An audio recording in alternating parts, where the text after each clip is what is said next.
ఇప్పుడు ప్రభాస్ గట్స్ని నిజంగా మెచ్చుకోవాలి. ఆయన లైనప్ చూస్తే ఇంకా మిగతా హీరోలకి ఏ డైరెక్టర్ కూడా ఛాన్స్ ఇచ్చే విధంగా అయితే కనిపించట్లేదు. సుకుమార్ అంటే సుకుమార్తో లైనప్ ఉంటుంది, ఇప్పుడు మన త్రివిక్రమ్ అంటే త్రివిక్రమ్తో ఉంటుంది. ఇంకా ఏ డైరెక్టర్ అయినా అటు బాలీవుడ్ వాళ్ళని ఇటు టాలీవుడ్ వాళ్ళైనా ప్రతి ఒక్క సందీప్ రెడ్డి వంగ కానీ ప్రతి ఒక్కరితో ఆయన ఒక లైనప్ ఉంది. అంటే ఆయన సినిమా చేస్తూ ఇటు మిగతా హీరోలకు ఎక్కువ సినిమాలు పడట్లేవు ప్రజెంట్. ఇప్పుడు ఇంత పీక్ టైంలో ఇలాంటి ఒక హారర్ జోనర్ రాజాసాబ్ అవసరం అంటారా? సో ఖచ్చితంగా గట్స్ ఉండాలి అది నిజంగా హారర్ సినిమా చేయడానికి. అంతకుముందు ఒకసారి ఇప్పుడు డిస్కషన్ వస్తుంది అనమాట మహేష్ బాబు గారికి నేను ఇంకో డైరెక్టర్ వరకు. సో మీరు ఎప్పుడైనా హారర్ మూవీ చేద్దాం అనుకుంటున్నారా అంటే ఇప్పుడు ప్రజెంట్ బాగానే ఉన్నాం కానీ హారర్ మూవీలో ఎన్ని ఎందుకు అని చెప్పి ఆయన ఒక నవ్వే ఊరుకుంటారు అనమాట. అంటే అది చెప్పగానే చెప్పారు హారర్ మూవీ మీద ఇంట్రెస్ట్ లేదని చెప్పి. అంటే ఒక చిన్న హీరో లాగా ఒక ఇంత పెద్ద స్టార్డమ్ నేషనల్ వైడ్ స్టార్డమ్ ఉంది, ఒక హారర్ మూవీ చేయడానికి ఆయన చూపిస్తున్న శ్రద్ధ ఏదైతే ఉందో, అందులోనూ మళ్ళీ మారుతి గారు ఆయన సినిమా అటు ఇటుగా ఎట్లా తీస్తారో తెలియదు. పక్కన ఆయన చూస్తే 2-3 సినిమాలు ఫ్లాపులు తీస్తున్నారు. మరి ఆయన్ని నమ్మి అంటే ఒక కమిట్మెంట్, ఆయనతో ఒక సినిమా చేస్తాను ఒక ఎప్పుడో చెప్పిన మాటకి కమిట్మెంట్ ఇచ్చి ఆయన కోసం ఆయన చెప్పిన హారర్ జోనర్ ఏదైతే ఉందో అది చేస్తున్నారు. సో మరి దానికి నిర్మాతలు కానీ ఎవరన్నా కానీ గట్స్ అనే చెప్పాలి. ఎందుకంటే ప్రభాస్ గారు యాక్సెప్ట్ చేయకపోతే ఆ సినిమా అనేది బయటికి రాదు.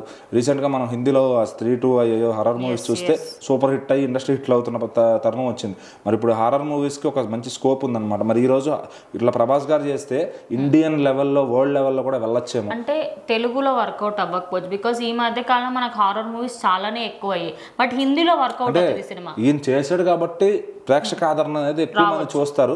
సో అది మంచి కాన్సెప్ట్ కూడా మంచి కొత్తగా డిజైన్ చేశారంటే కనుక ఖచ్చితంగా జనాలకు రీచ్ అవుతుంది. అండ్ హిందీ ఆడియన్స్ అయితే ఇంకా చెప్పక్కర్లా, ఇలాంటి సినిమాల కోసం వాళ్ళు పిచ్చెక్కిపోయి ఉంటారు అనమాట.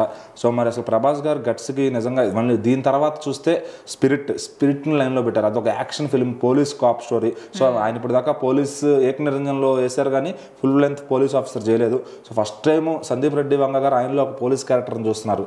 సో మళ్ళీ అలాగే తర్వాత ఫౌజీ అని ఒక అది వర్కింగ్ అఫీషియల్ టైటిల్ కాదు, ఫౌజీ అయినా జస్ట్ ఈయన మన హను రాఘవపూడి గారి డైరెక్షన్లో మరి ఆయన ఒక సీతారామం కైండ్లో దానికి మించిన ఒక వార్ కైండ్లో జరుగుతున్న ఒక లవ్ స్టోరీ అది. సో మళ్ళీ లవ్ స్టోరీ ట్రై చేస్తున్నారు. అంటే ఒక స్టార్ హీరోయిన్ ఇలాంటి అటెంప్ట్స్ చేయడం అనేది నిజంగా ఆయన గట్స్కి హ్యాట్స్ ఆఫ్ అని చెప్పొచ్చు. ఆయన చూసి ఇంకా మిగిలిన స్టార్ హీరోలు అందరూ నేర్చుకోవాలి. ఎందుకంటే ఒక కమర్షియల్ వేలో వెళ్ళిపోదాము చాలులే మనకి ఇట్లా అనుకునేదాన్ని కాకుండా ఒక కొత్త జోనర్ ట్రై చేస్తే ప్రజలు ఎంత ఆదరిస్తారు, అందులో ఈ హీరో చేస్తే ఆ జోనర్కి ఎంత విలువ వస్తుంది అనేది అర్థం చేసుకుని చేస్తే కనుక సో అప్పుడు మన దగ్గర హిట్లు లేవు అనే మాటలు రాకుండా చేసే ప్రతి సినిమా కూడా గట్టిగా ఆడతాయి అనమాట, ఇంపాక్ట్ వస్తాయి. సో మరి ప్రభాస్ గారు లైనప్ మటుకి వణికిచ్చేస్తుందని చెప్పొచ్చు మిగిలిన హీరోలందరినీ. సో మరి ఆ సినిమా రిజల్ట్ ఎలా ఉంటుంది ఏంటనేది వచ్చిన తర్వాత చూద్దాం.